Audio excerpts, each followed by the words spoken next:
Hello and welcome to Those Forking Fangirls, where we talk all things nerdy, book, TV, movie, pop culture fandoms, and how they integrate into our adult lives.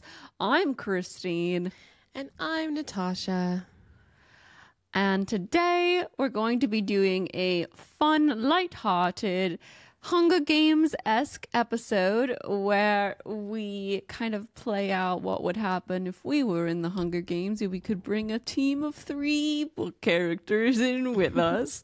So that should be fun. Chapter Chat is back this week. We're talking chapters 30 and 31 of Akamath at the end of the show.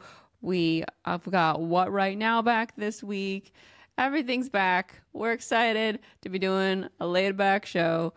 And first, as always, we are going to roll into Snap, Crackle, Pop Culture News. Natasha, what have you got for us this week? Okay, so I kind of didn't want to talk about this because we are recording this on Monday. It comes out on Friday, but over the weekend, so like there may be new news out. Just take that into consideration when I say this, that the AMPTP gave SAG their best, last, and final offer. And it's all concerning the AI situation. And it's just like, it's so asinine of them, honestly. Their best, last, and final offer. What? They're going to take it? No, they're not. They're going to continue to strike. Naming it. If they need to strike and it doesn't meet their demands. And then they're going to have to concede. Come back with another best and final offer. Yeah. Like, come on. Dumb. Yeah, the threat. Tiffany said it's the same threat they use for the WGA. Shakes my head. Yeah. Yep. Yeah, they said the same thing. And it's like we just saw it. So it's weird that they're saying it like this is their best and final offer for the first time. It's like you did it for the writer's strike and it wasn't your best and final offer. That was like 2 seconds ago. Yeah. So, with that though, we are able to talk about the Hunger Games because SAG gave Ballad of Songbird and Snakes an intern agreement, which means that the actors can promote the film. And that means we, as creators, can talk about the film. So we are very happy for that. Yes. Yes. And don't worry, I saw some concerns in the chat. We are not going to be spoiling anything about Ballad of Songbirds and Snakes today. No, we I are just haven't having fun it. with the Hunger Games concept in terms of like, you know, celebrating that the movie's coming out. We are playing mental Hunger Games, but like a fun version where nobody actually dies. Yeah. Melissa, they just had the world premiere in Berlin. I saw that. Yes. And did you see the dresses? Rachel's I did. dress? What's her face? What is her name? Who's playing the main girl? Rachel.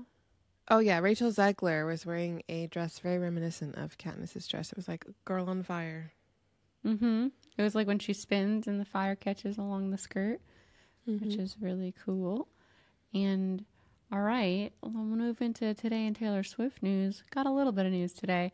This isn't in my doc, but I don't know if everyone saw that Taylor Swift was out with a bunch of friends this weekend. It was very 1989-ish. It was because she was out with like Selena Gomez, Gigi Hadid, and Sophie Turner, and Brittany Mahomes, and all of those other women, excluding Brittany Mahomes, are exes of the Jonas Brothers. So there's a lot of memes and jokes going around on the internet. Like, this is John Tucker Must Die Jonas Brothers edition. I didn't realize that Gigi Hadid had also dated Joe Jonas. I didn't know that either. Joe Jonas has dated everyone. Yeah. But anyway, that was cute to see all the friends out together. But in actual Taylor Swift news, Dancing with the Stars is having a celebration of Taylor Swift night on November 21st. Oh, wow. And I'm so excited. They've done celebrations of like Michael Jackson and Britney Spears and other artists. I think Whitney Houston they did over the years. And all the dances are tributes to like certain songs, and I think they're going to be going through the eras. And as a DWTS fan who watches every week, I'm very excited. That's exciting. It's going to be fun. It also, Mm-hmm. she like broke her record for like She number was one breaking- most streamed on Spotify. Oh, she already did that, I think. But this week she got on the Billboard 100. All of her albums are on the Billboard 200. Every single one of her albums is on this week. And I think she is the only female artist to have every single album on, or maybe, I don't remember. There's too many. The thing is, Taylor Swift is constantly breaking records. Like, she breaks every record ever, so it was hard to keep them straight.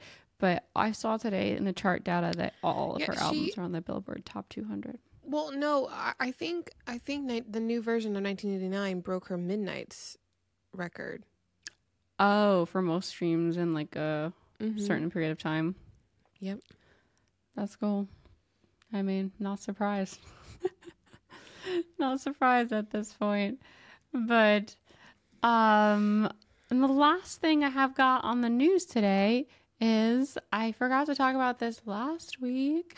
There's a new book coming out in May called Attached at the Hip, and it's by me. If you don't know, I'm an author. And my third book is called Attached at the Hip, and it is a Survivor-esque rom-com, and it is available for pre-order now, and pre-orders are so important to my authoring career. So if you are at all interested in reading it, I'd love if you pre-ordered it. The link is in the show notes. But yeah, it's about a young woman out of college who ends up on a romantic spinoff of Survivor. And she ends up like attached by 8 feet of rope to her high school crush that she never ended up pursuing, but now is stranded on an island with. It's a fun time, y'all. And I am very excited about it, and have been doing all this like marketing planning for it lately. Thank you, Melissa. And Allison, and yeah. So anyway, it's in the show notes, the link. Okay, now on to what right now. Finally, we get to talk about what we've been reading. It's been a long time since we've gotten to do what right now, since we've had jam-packed shows. Natasha, what have you been reading? The thing is, I've been reading the same things. But I did finish A Soul of Ash and Blood by Jennifer L. Armentrout. The next one in like the series just came out, A Flesh in the Fire. So, I'm glad I'm done with the book. It was good. It was literally just a retelling of the first one through the main guy's point of view, but a good refresher on all things if you forgot. If you're into the From Blood and Ash series. And then I'm trying to finish Assistant to the Villain so I can start Fourth Wing, which I'll probably be starting today. So Nice. Yeah.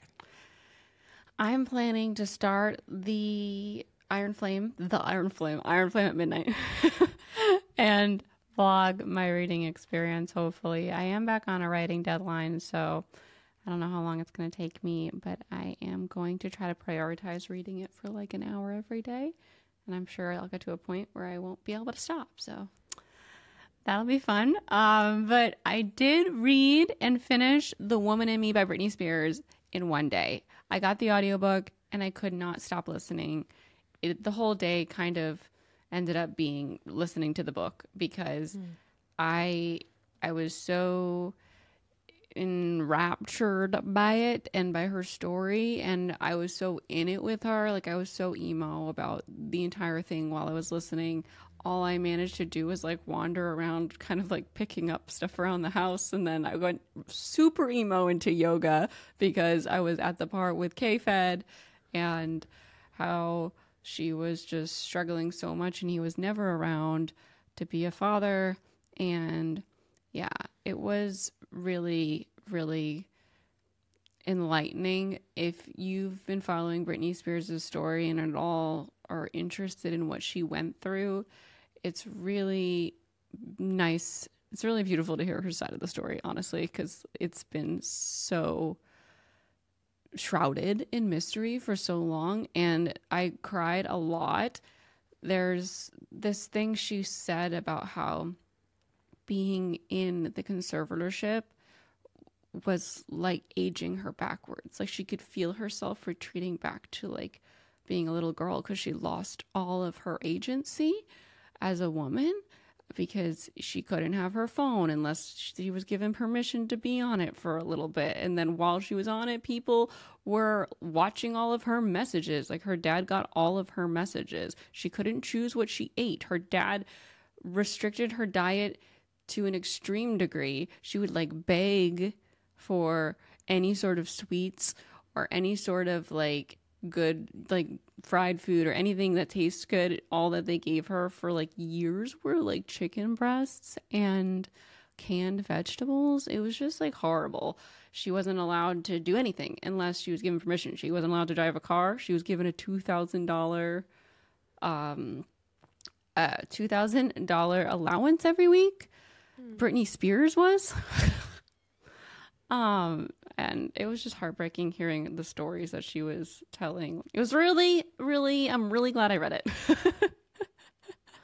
And it broke a lot of records. I think it was the highest selling memoir in a short period of time ever. It broke many records. So, and I'm also reading A Court of Silver Flames. I'm rereading that. And I'm reading Swordcatcher, like 10 pages a night. That's Cassandra Clare's new book. And I'm about to put everything down for Iron Flame. So... wow. I want to finish. Got my foot dipped in a lot of different things. Laura says, I thought the memoir gave an interesting insight into womanhood and that aging syndrome, surprisingly reflective at certain points. Yeah, it really was. It was. And I know we probably had a ghostwriter on this, obviously, but they did a really good job of just capturing Britney's voice. A lot of the time it just sounds like Britney's talking. And Michelle, who does the audiobook, there were like 5 ghostwriters. They switched 5 times. Wow. That's crazy.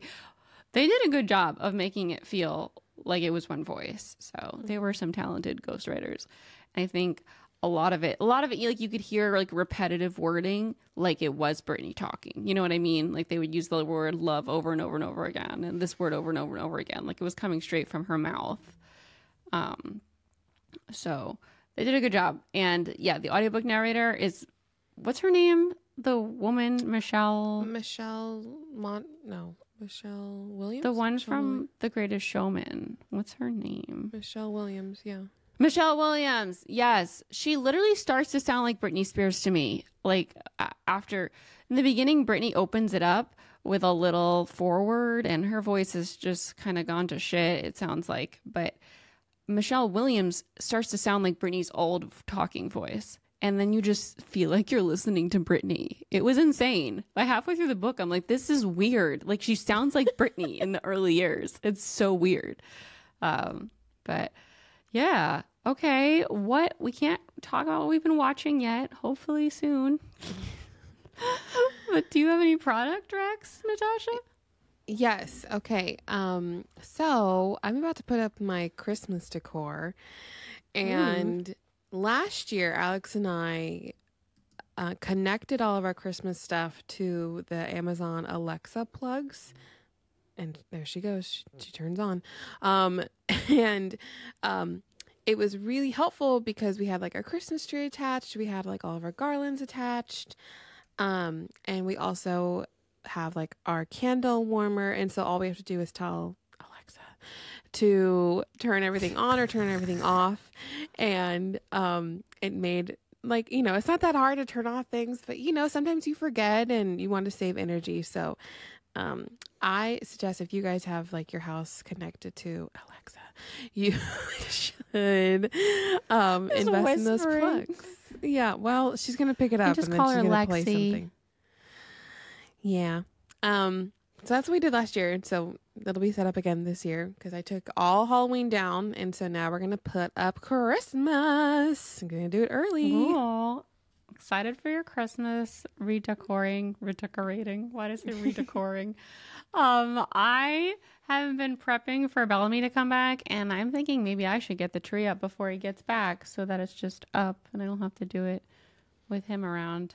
And it's because it's November. It's allowed. But as far as product recs, okay, I haven't talked about this, but I haven't actually like acknowledged this out loud ever. It's just been happening to me for years.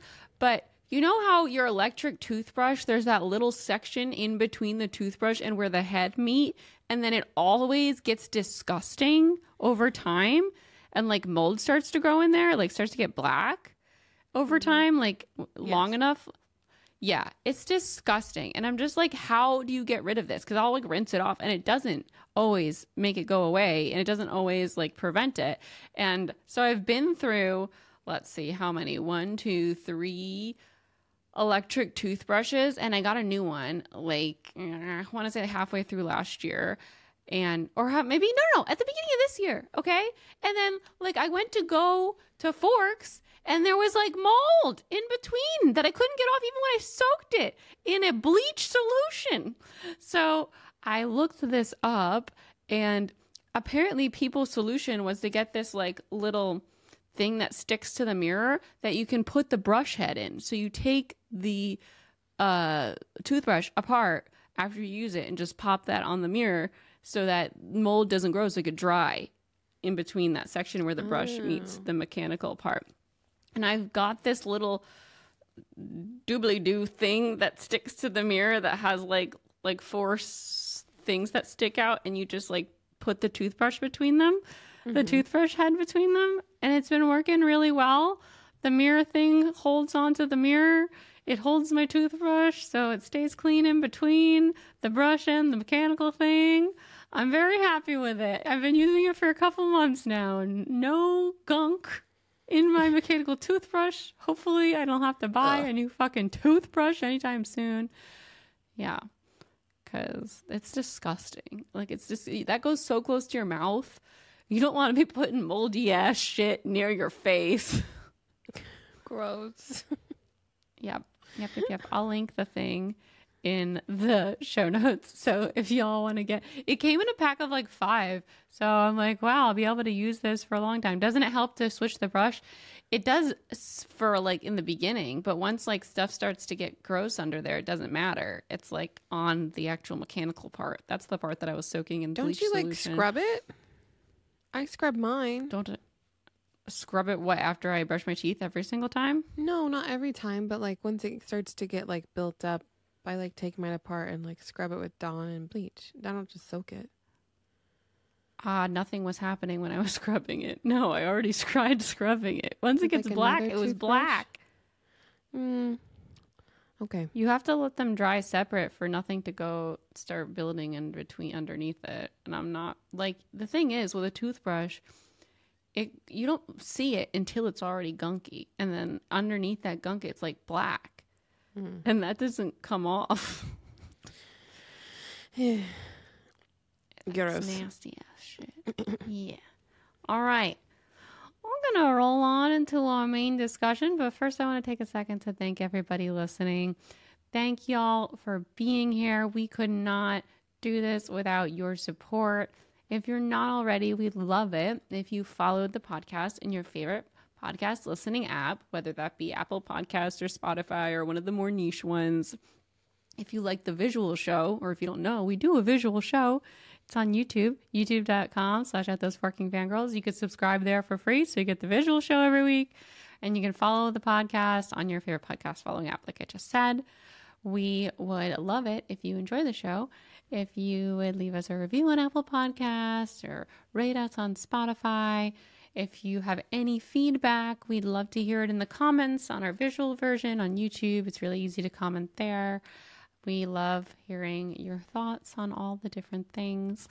And if you want to support the show in a bigger way, we have a Patreon because we are a viewer-supported show. like I said, we couldn't do this without you, literally. The Patreon has a lot of fun perks. We love our community over there. We have 3 different tiers. The first tier is Team Jacob, which gets you the show ad-free, and the extra show that we do every single week. It's a 30-minute extra show called Fangirl Tea Time, where we dive into like stuff going on in our personal lives, a little deeper topics that we might not feel so comfortable talking about on the main show, but we loved discussing it with our more close-knit community over there. And we've got a Team Edward tier where there's a bonus episode every month, and a Team Polis Bananas tier where you get the perk of signing up to get on the show. We bring on a patron every month to discuss whatever sort of fandom stuff we're feeling. And we also do fangirl bonding sessions every single month with our Team Polis Bananas tier. They're really fun. We get to know everybody and hang out every single month. We just had ours this past weekend. It was really fun to catch up with everybody. And I look forward to the one at the end of this month. All right.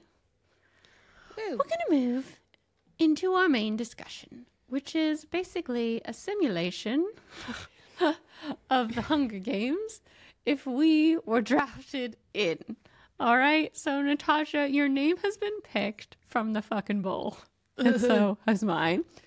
But this year, the twist is you have to be on a team of 4. So you and your team of 4 can win instead of having to murder everyone. So that's a plus. Wait, we get to win, the 4 of us? Yeah, the 4 of you can win. Oh, I didn't know that. Okay. That way you don't have to murder each other. Do you want it to I was be like, already, I'm like, how am I going to murder my teammates? I don't know. I mean, that's dark. If we want, we can tag that onto the end. But I thought it would be nice that if we could all win. Yeah. But you're not on the team yet. So they're there, but you have to bring them in, okay? You have to get them to be on a team with you. But the first question I have here is, what are you going to focus on training-wise when you get to the capital? Okay. Well, I have to play to my advantages and my skills. Your strengths. My strengths. And that would probably be some sort of disguising like PETA does.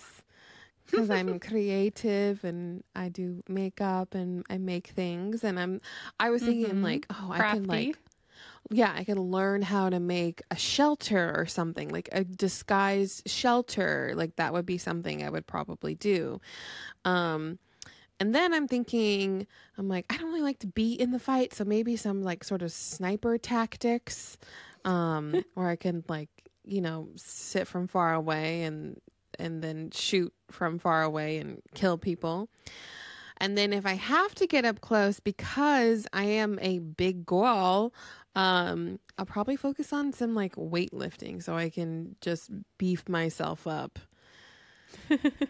So nice. I am PETA. Yeah. What about you? I definitely lean more towards a Katniss approach. I would definitely probably focus on climbing and I'm thinking like knife throwing. I like that I can do that from a distance, and you can do a lot of damage if you have a high accuracy rate. And I feel like a bow and arrow would be hard to learn in such a short period of time, but I've been throwing stuff my entire life. And hopefully I could get the throwing knives in, and I would study poisonous like plants and stuff so that I could use that to my advantage as well. Anything that's not super confrontational face to face, but I would also spend some time with swords because I'd really love to. I've always wanted to utilize a katana, the type of sword that Michonne uses in The Walking Dead. It's this really thin, like light one that does a lot of used. Yeah. And I've always wanted to use one, so I would do some time focusing on that as well. And then after we've practiced, now I want to know, what are you going to do to impress the judges?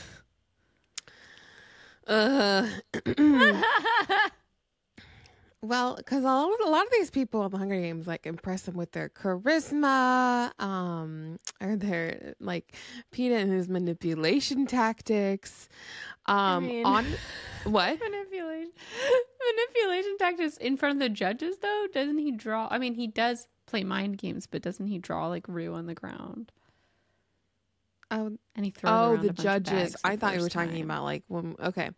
Oh, you're talking about the interviews. Okay. I'm thinking about the interviews. Oops. Yeah. So I'm going to give two answers. Okay. So I'll probably use my, if I'm in the interview, I'll probably use like my design skills to impress the Capitol. And that way they would be like, oh my gosh, this person with like all of these skills to make us like the most incredible fashions. We're like, she can't be killed off. She needs to dress us. So that's what I would use. Wait, so would you be your own designer? Would you reject the assigned designer? I would reject. Yeah, that would be a big scandal. Like, you're not dressing me. And then you'd be insulted though. Probably. You have to play with that easily. Play with that carefully. And then probably to impress the judges. I don't know. I feel like would I be like Peeta, where I would just make some sort of like disguising shelter where you couldn't see me? I think he threw some flour bags around the first time.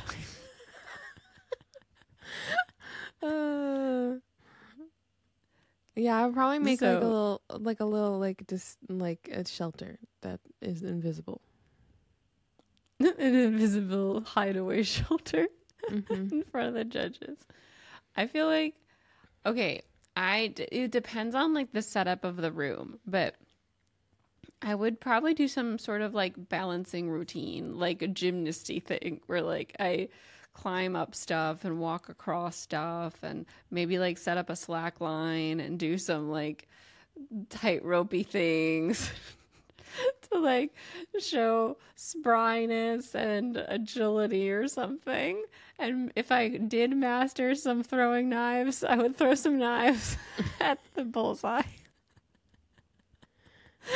But like, it's so hard to think about that, how you're gonna impress the judges and stand out, because it must get so boring for them watching like the standard shit, which is why Katniss couldn't get their attention unless she shot an arrow into them.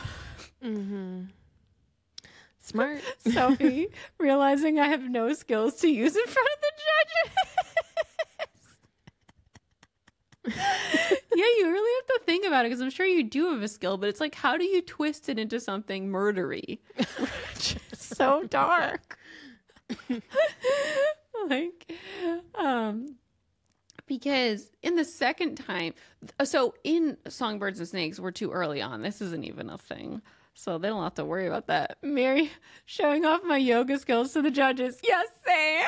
I'll do some yoga up on top of like a beam or something. Look how flexible I am. All right. So we are talking to the other tributes, okay? And all of your imagined book people that you want to bring in are there, but you have to bring them in. Who are they, Natasha? Give us the first person, and how are you going to get them on your side?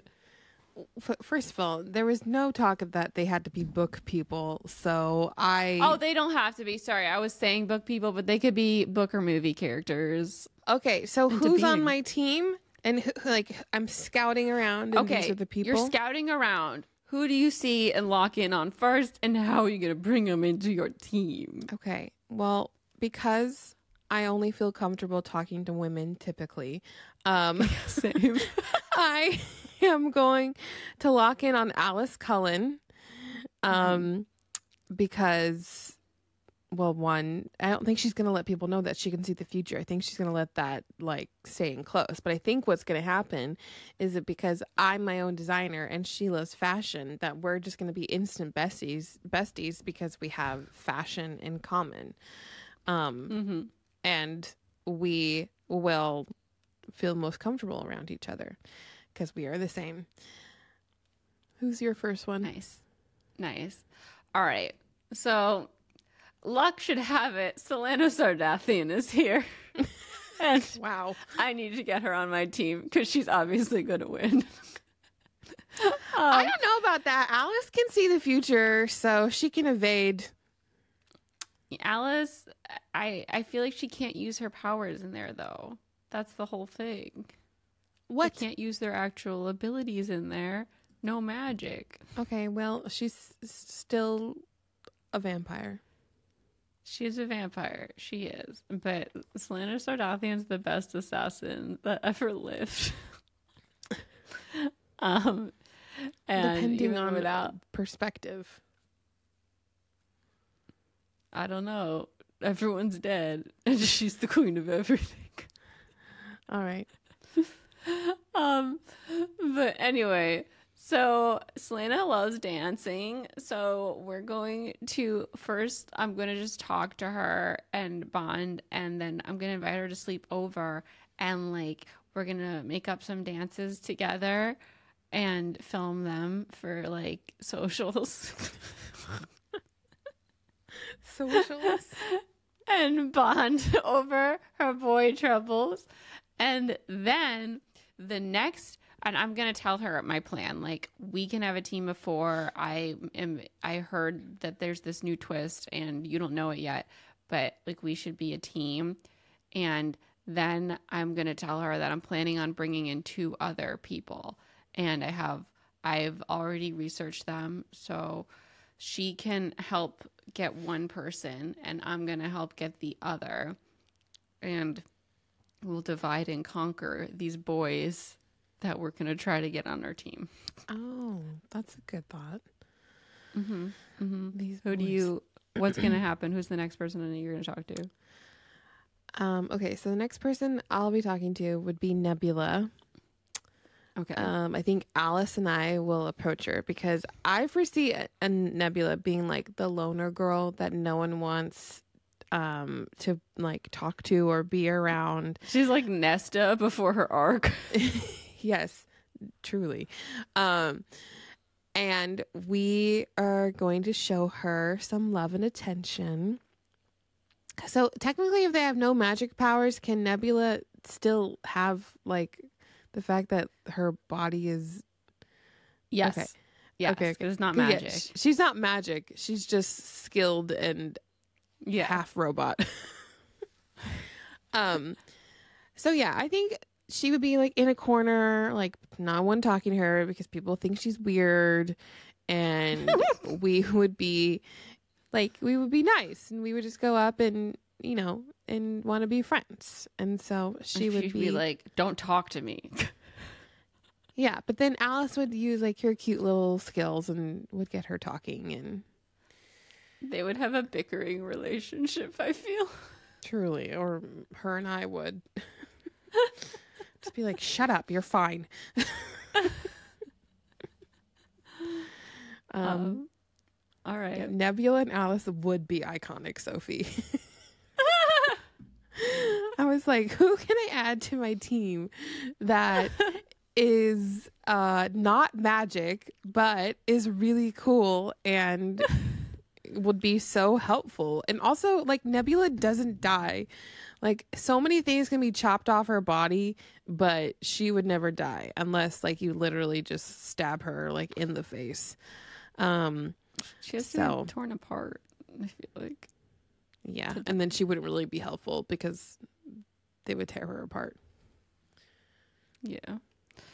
Well, so I'm sending Selena over to Tony Stark, who is going to be here.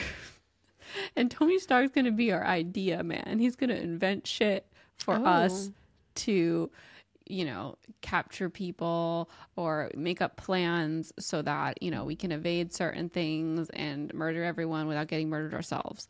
And like, even without the suit, he's a very valuable asset.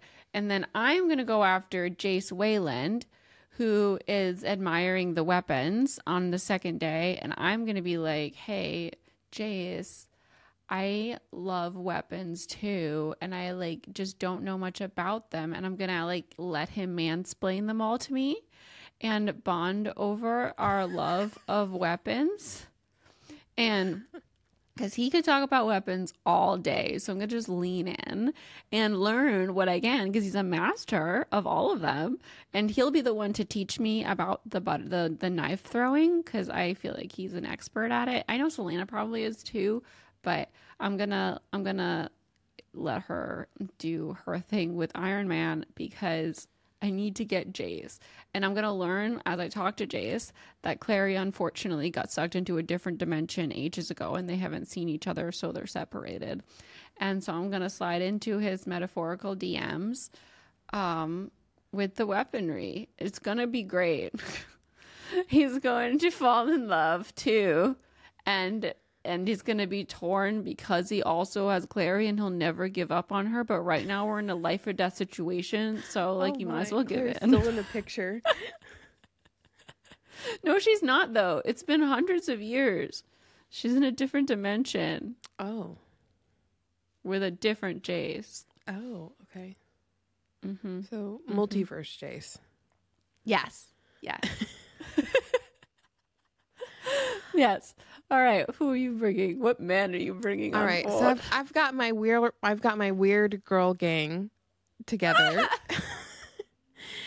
and Alice convinces me that we need to bring a man, and she starts to see that The Witcher, or Henry Cavill, is can't take his eyes off of me while we're training. And she is telling me, she's like, I think we should bring him into the crew, because it looks like he is a little obsessed with you. I'm like, okay, fine. And I'm like a little uncomfortable and embarrassed. But she's like, just go talk to him. So I go talk to him, and it's quite obvious that he's into me. And I'm like, all right, well, maybe this is a good thing. We'll have like, this is The Witcher. This is The Witcher. And I'm like, this is a good thing. We're going to have like a little tryst, and that people can root for. And also, like, he's a big, strong man, and has killed so many weird demon shit and magical beasts without barely any magical powers, but he is very good at what. So he won't be able to use like his potions and stuff, right? Like Jace can't use his. No. His He thing. won't have Okay. that shit. No, yeah. I'm But he'll like, still have his skills. These people are all very skilled without their stuff. yeah, no, I mean, shoot, like The Witcher killed all these people. It wouldn't just like a big sword fighting thing. I feel like, and of course I see your team, and I'm like, well, fuck, I need someone who's good at like sword fighting. And I'm like, all right, here we go, The Witcher. Oh my God, Selena is going to tutor me in swords. See, there we go. I mean, Jace probably could too, but Selena is good at swords. I feel like our teams match up pretty well. They do. Like, I feel like Alice would probably fight you. And I would die because she's a vampire. Okay, you and I are fighting, I guess. Help. Yeah. Nebula's fighting Iron Man. You know what would end up happening maybe? Like, while everyone else was busy, we could make a secret alliance and then have them all slay each other, and then the two of us could win in the end. Oh, God. They don't know that we know each other. Okay, so everyone has has ideas. Sophie says, I love how you both planted love interests on your team because same.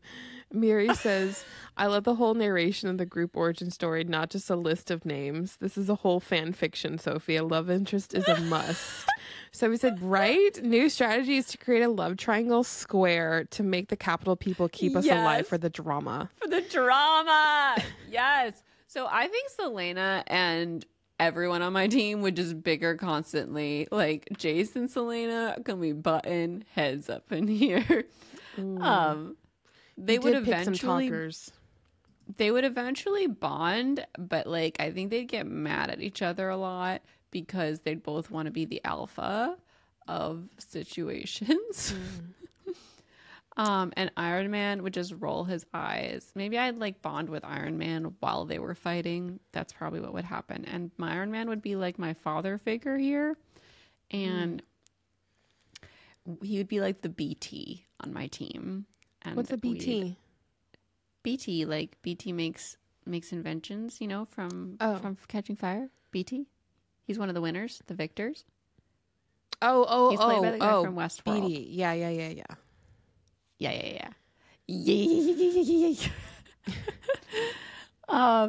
So anyway, I think both of our teams would do pretty well, but I want to hear, how does it go when the boom goes off? All right. So you come up. Oh wait, before that, what are you going to get your team to like unite them, like the bracelets? Oh. Yeah. How am I going to get to unite them? Yeah. So I'm going to get us all black chokers. Of course. So that we look like Ryan Atwood from the OC.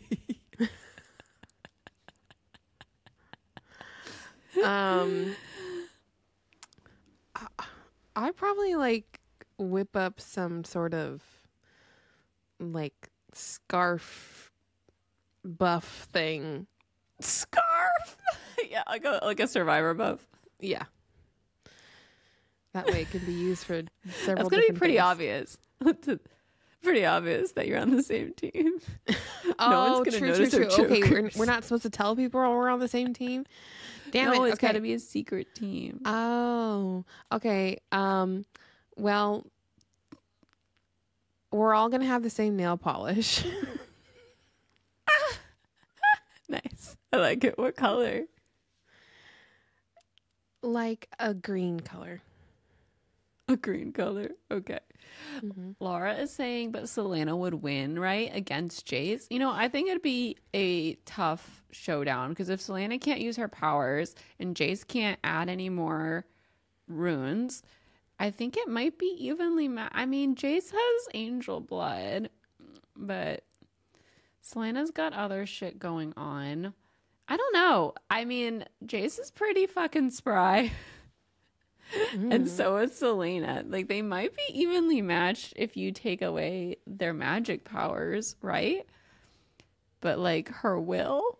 Yeah, but, like, Jace is very resilient as well. I don't know.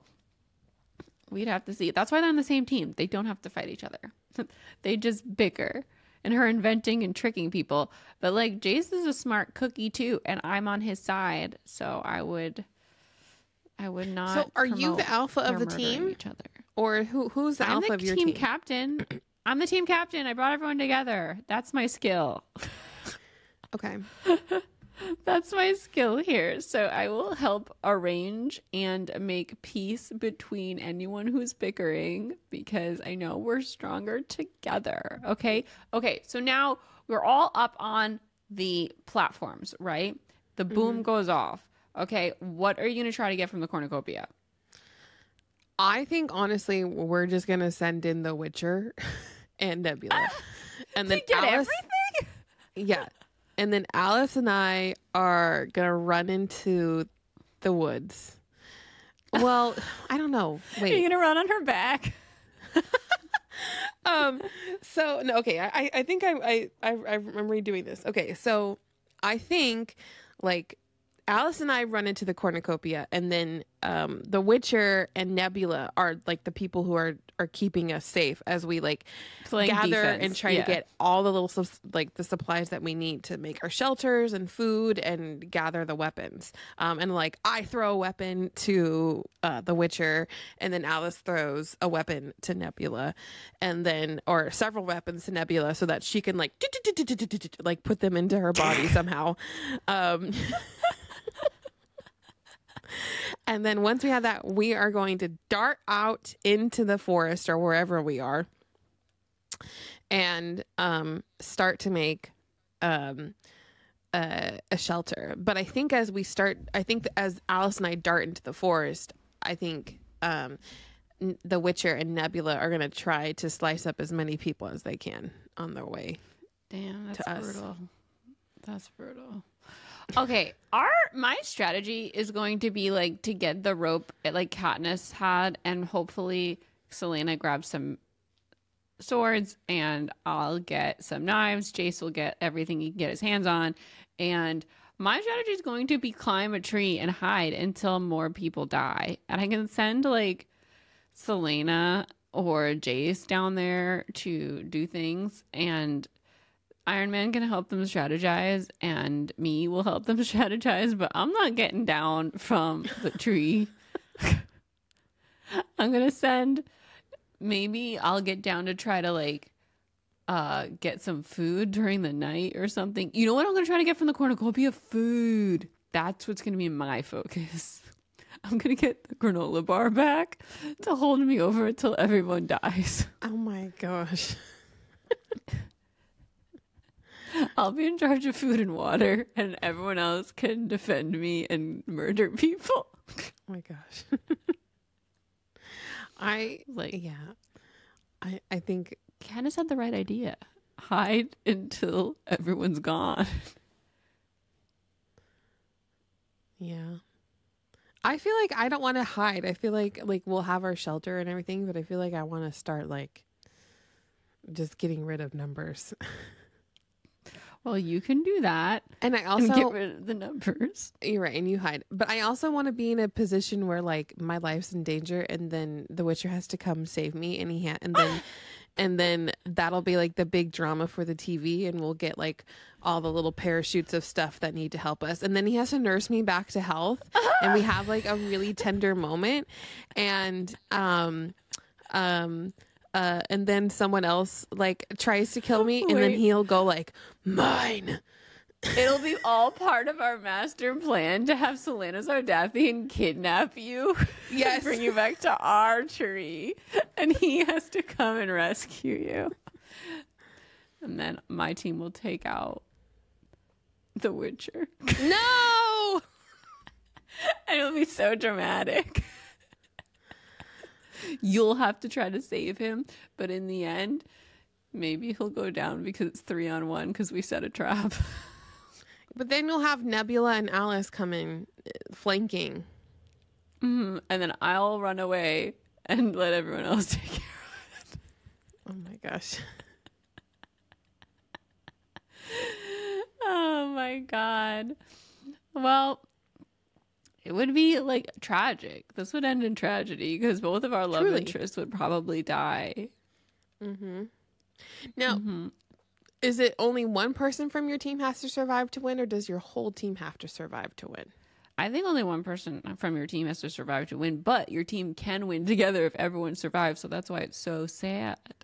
So I have to have like my fun and gain times with Jace, and we'll probably have that by like running through the trees together and trying to like set our trap to kidnap you. And if only 2 of a team survive, well then only the 2 of the team can win because everyone has died. This is going to be, do you have to survive unitary? Does that mean alone? What's unitary mean, guys? Unitarily? Does that mean with your unit? All. Or all? That's what I said. With your unit.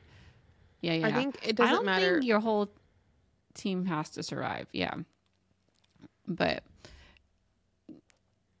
yeah, I don't know, but I can only see it ending poorly. I could only see this ending in tears. It's gonna be a tragic fanfic. I don't like it. Maybe girl power survives in the end. The boys die trying to kill each other. And then we resurface and Alice has gotten her head taken off by Jace. But you and me are still there. And I take Jace's choker off and give it to you. And you're like, here's Alice's buff. Wait, what did you change it to? Oh, nail polish. Like, here, let me paint your nails. And then we go hide in a hole that you made that looks like the ground until everyone's gone. Because and emerge together. The capital would be like, your teams aren't safe anymore. Find a new team and survive. Yeah. What do they call it on Survivor? The merge? The merge, but no, before that when they like break around the teams. The switch, yeah. They swap. It's a team swap, yeah. Mm-hmm. Tribe swap. You'd have to swap tribes. It's become a mixture of Survivor and the Hunger Games. Which, to be fair, the Hunger Games has a lot of survival elements. But yeah, I like the story. Like, first we each have our own tragic romance tropes, and then our groups destroy themselves, and then we have to come back together and be like, no, I trust you, let's be a team. And then we win because the audience is so endeared by our friendship. Oh. It ends on a happy note.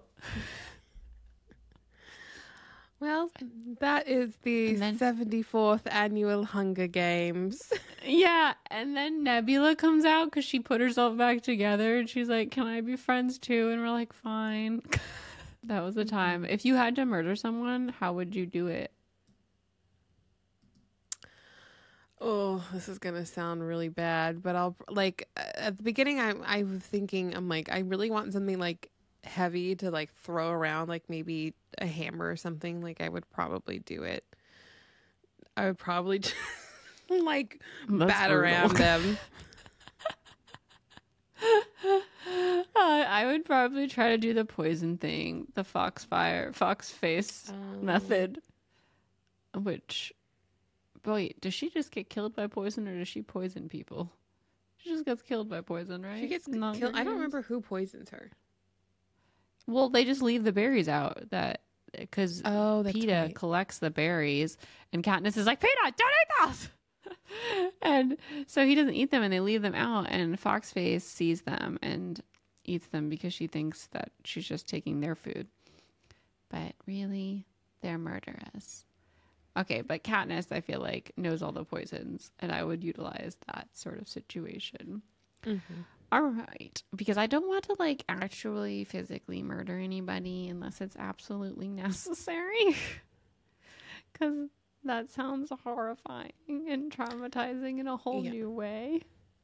I think I would, so that people would be afraid of me. People would be afraid of you at the Hunger Games? Yeah, like if I won. If you won the game? Yeah. And then people in the Capitol would be afraid of me. For the rest of time? Yep. This is the whole thing. Like, the people who win the game, why aren't people afraid of them? Truly. They, like, killed people. And I don't think the Capitol people are wandering around murdering people. You know? No. They don't think of them as murderers, which is, like, because they forced it on them. But... they did have to kill people, and that changes you. I don't know. All right. Should we move into Mary Kiss Cliff? Mm-hmm.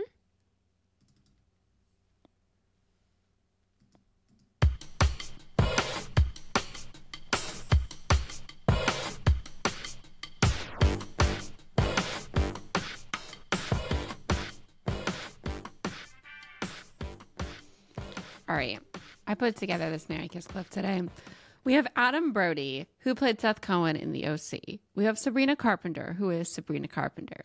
And we have Dylan O'Brien, who played Styles in Teen Wolf.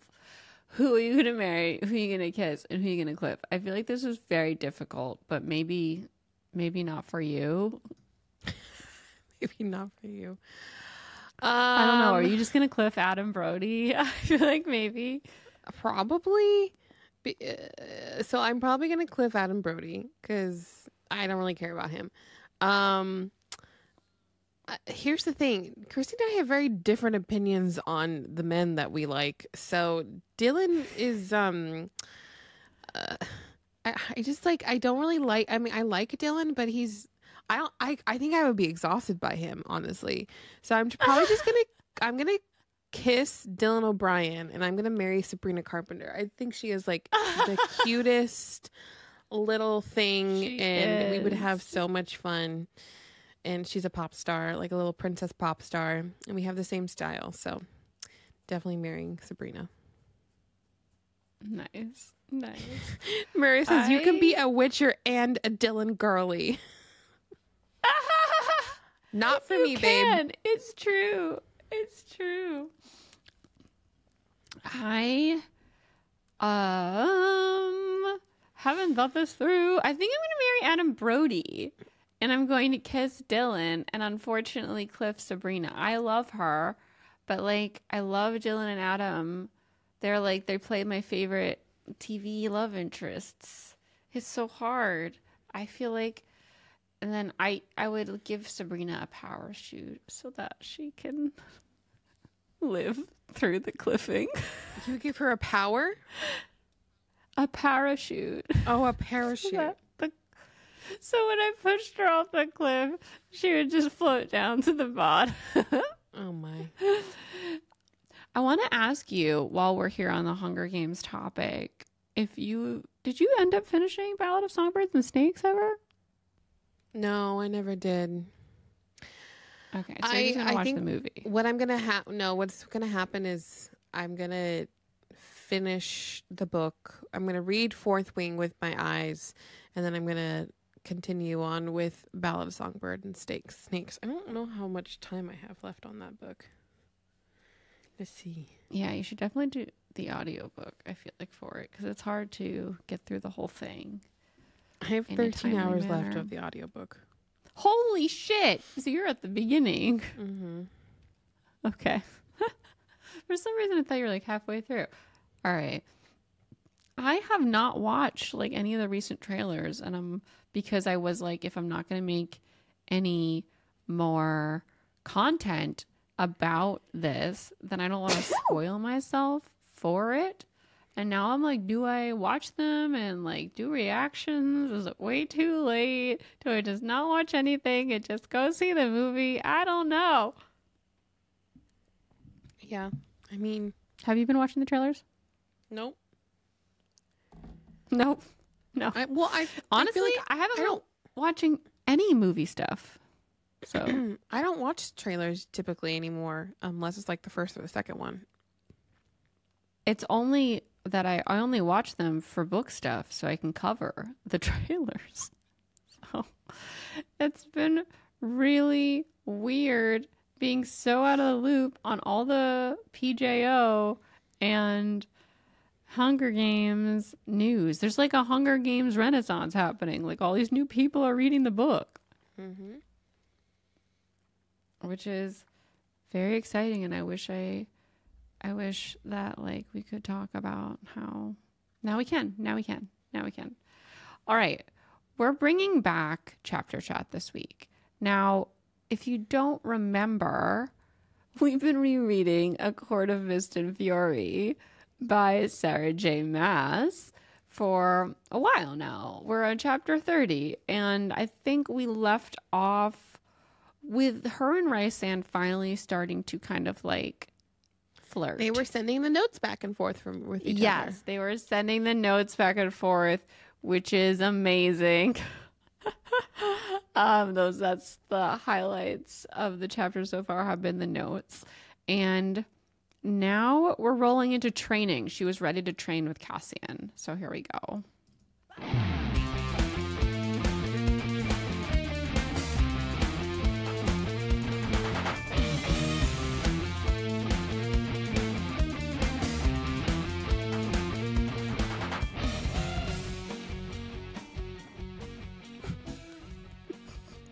This has been like the fastest, most laid back episode ever. I'm like, should we do more discussion about other things? So chapter 30. Okay. We open with Feyre training. Az is there. Cass is there. Cassian. I don't know why I called him Cass. Cassian and Rysand. And she's like admiring their chiseled physiques and their tattoos. And she's saying, and Cassian looks up and sees her looking at their tattoos. And he's like, these are a sign of like luck and fortune in hardship and battle in our culture. And she thinks back to when Rysand, gave her the tattoo through their agreement.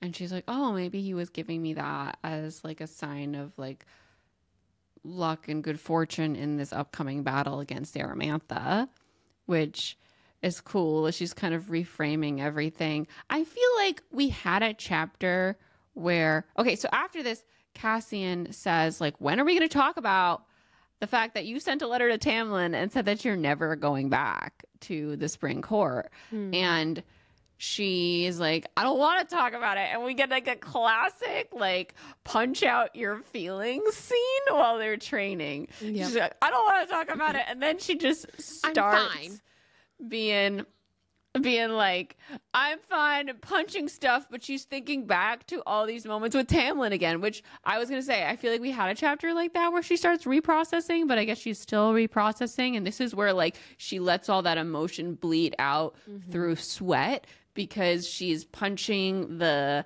target-y thing. And she's like, he like didn't try to do anything while I was under there. He just sat there while I tried to do everything to get him free. And then when he finally got a second with me, he didn't want to talk to me. He just wanted to have sex with me. Yeah, that part, I was just like, ugh. Like, finally, she puts it in perspective. Yeah. And she's just so mad. She lets that anger come out of her because she's been holding on to it. And she burns through the thing that she's punching with the autumn powers, because like the autumn court has like these fire power that she took on, and she burns through it. And it was just so reminiscent. Like, I'm rereading Silver Flames right now, and there's a scene just like this with Nesta when she like gets so like into the boxing, and she's so upset that it like melts all the way through to because hers is like on a pillar or something, and it melts all the way through to the wood, so there's no punching thing, and there's like a burnt ashy mark where she was punching. And this just feels like very parallel. Her journey feels very parallel because she's training with Cassian, and it's just, I was getting weird flashes as I was listening to this. But anyway, she burns through it. And she says, like, I killed them again, and it should have been me. I shouldn't have been them. And Rysand comes over, and he says, I think about the same thing every single day, too. Like, I'm sorry that I let anything happen to you. And he has nightmares about, what happened with Aramantha, and he has nightmares about her neck snapping. You can let it destroy you, or you can learn to live with it, he tells her.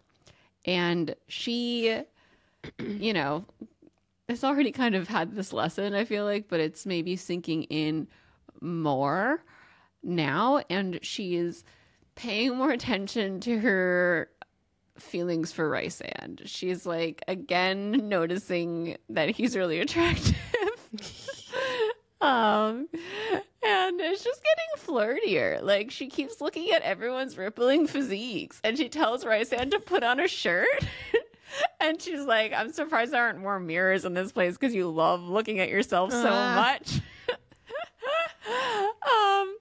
And he's he's working with her, like while Cassian is working with her on her physical fighting stuff, he's working on the powers, and she asks if, because he's the most powerful High Lord, if his drop of power was the most powerful power that she took on. Like, is that why she was already able to slip into his head and stuff? He doesn't really have an answer, because he knows, I think, that they're bonded, and that's why this is happening. But he says, like, he doesn't know the intricacies of all the High Lord's powers, but will take it on day by day. And that, why don't you try summoning night? Like, he can summon the night. And she's like, how? And he says, just summon it. Just think of how hot I am and how smart I am and how charismatic I am, and see if it happens for you. And she was like, kind of, you know, blows that off like she usually does, but she takes a second and tries to summon the night, and she does. She summons like starlight and night around them. And for the first time, she feels herself breathing really easily. It just is very soothing to her, the night. And she revels in it for a moment before it bursts away. And Rysand like leans forward and sniffs her and is like, go take a bath. Oh.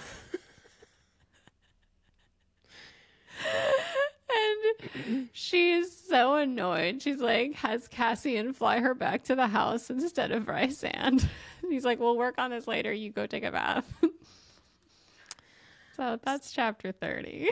Yes. Chapter 31's pretty quick chapter. I feel like a lot of this is just getting to know more of like the Court of Dreams and some of their entanglements. So, in this chapter, we learn that the crew, this is like the night or like a couple nights after, but we learn that the crew goes to Rita's, which is, yeah, it's interesting. It's a club and bar, but Rita's is an Italianized place in the United States. And they're at Rita's, and I just pictured them all with like ice cream. And so they go to this bar, and Favor says she gets dragged and she doesn't dance or do anything, but like Moore goes very often. And so she's sitting with Az, and they make up a game of who do they think is going to approach Reese, and of course Azrael wins. I feel like I do this all the time.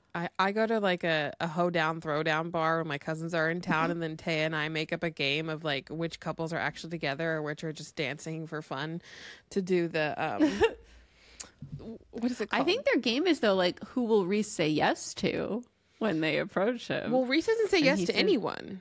He doesn't say yes to anyone. Yeah. And so then Feyre starts to think, has he taken anyone to his bed since Amarantha?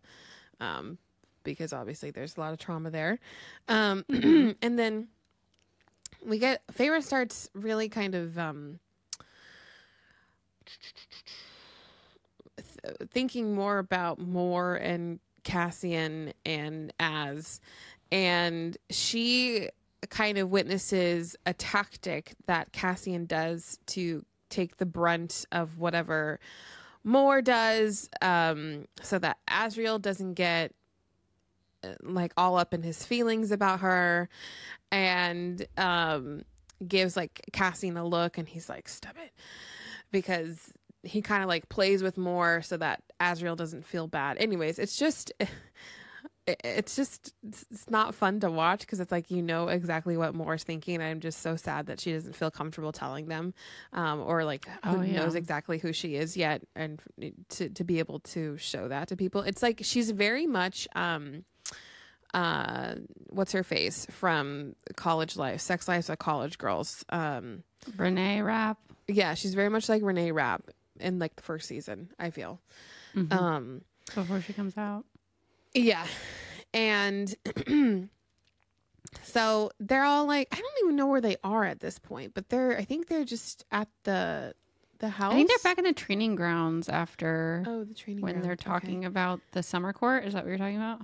Yeah. Oh, and then like Cassian starts to like tease Amryn, he's like, drop and give me 20. And she's like, Wait, before we get off of more. Morgan, I wanted to. So like I've said a million times now, I'm reading Akka Silver Flames again, and Amory makes a reference to like Moore. She's like looking over at her, and she's like, oh, she's so beautiful. I haven't seen her in so long. And I got the impression that maybe her and Moore already had some sort of relationship in that line. Who's Emery? Emery is the one that has a shop over near the Valerian area. Oh, okay. The Valerian training area. And she's part of their girl group. She's part of the trio of Valkyries. There's Gwen, who works in the library. Yeah. And then there's Emery, who works the shop. Yeah. So she makes a reference. And I think in this chapter, they reference like Morgan going out all the time. And I wonder if like she's already met, her out. Like, I wonder if these are going to connect. Because there's definitely something there. Like, she blushed.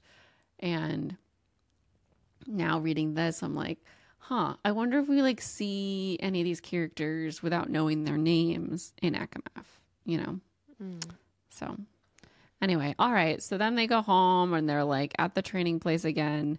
I think they've all been summoned by Reese. Yeah, and the Reese to says, hear some news. Like, you want to go on a summer holiday? And they're like, oh, we've been invited to the summer court.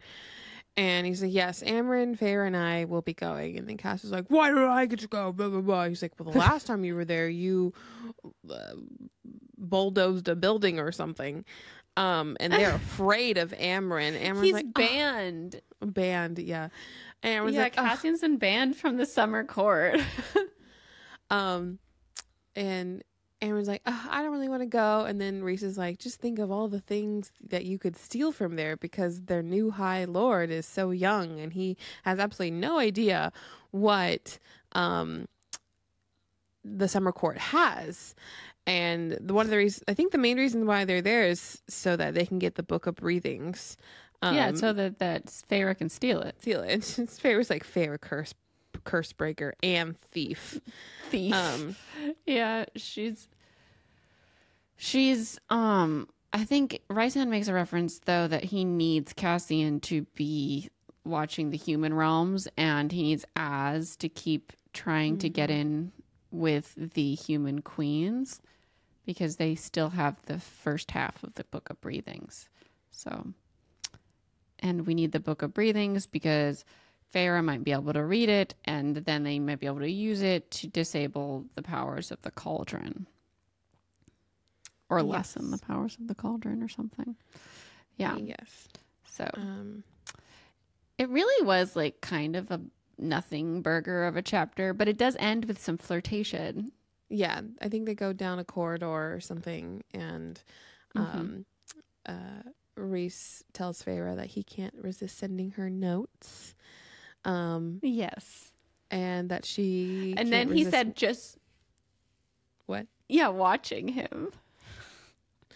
Yeah. And did he say so it's territorial? Yeah. He says that, like, yeah, I can't resist sending you notes, just like you can't resist watching me when we're out. Whenever we're out, so territorial. Oh, like referencing the bar. Yes, referencing the bar when she's watching everyone approach him. And then she bites back with, you haven't been able to keep away from me since Calamai, it seems. And then I'm assuming Calamai is that thing at the spring court, right? Yeah, all the way from the beginning she's referencing. Yeah. And then something rippled in his eyes, and I couldn't place.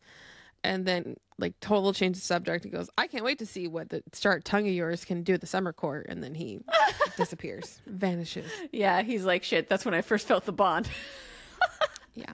I do. Oh, in this chapter, I thought that was funny that Feyre was like, oh, I wished Nesta was here so that they could battle it out. Because when Cassian and Amryn were going at it, she thought about that. I was like, oh, just wait.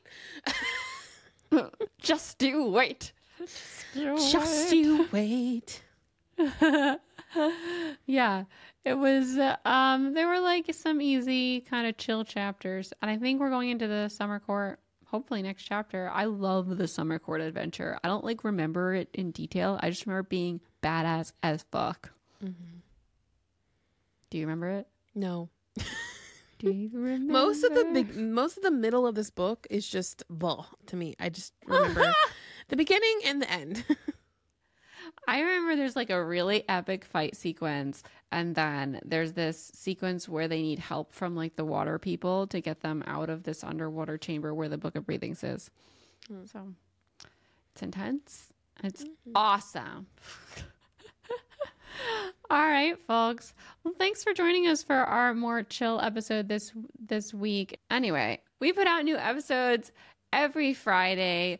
Our social media is done by Chloe Laverson. Our podcast is edited by Alex Polis and Jake Needham, with music by Cole Jenkins and vocals by Heather Traska. We are off to go record Fangirl Tea Time. I've got a bunch of little stories from the past week. Lots of stories. So that's going to be fun. That'll be available at the Team Jacob level and above on our Patreon.